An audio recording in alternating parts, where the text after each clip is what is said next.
ও father ex girlfriend. আমার স্বামী ভাইকে একটা কল দিই।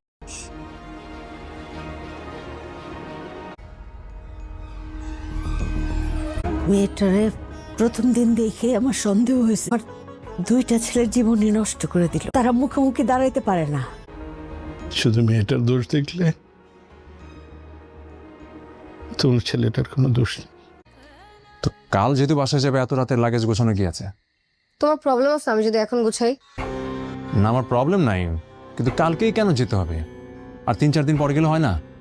মানে এই মুহূর্তে যদি সবাই বাড়ি ছেড়ে চলে যায়, বিষয়টা দেখতে কেমন লাগে? টিভি দেখতে হবে না, যাও পড়াশোনা করো। তোমার বোনের সাথে কথা হয়?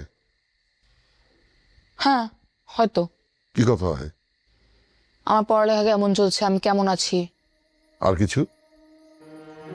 তোমার ব্যাপারে জিজ্ঞেস করে তুমি কেমন আছো। যাও পড়াশোনা করো, দেখো।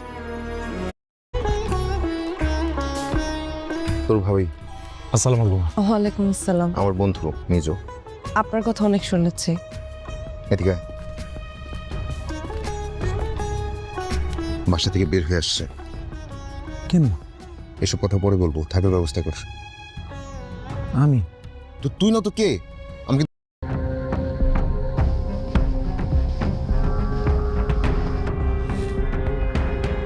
Good evening sir.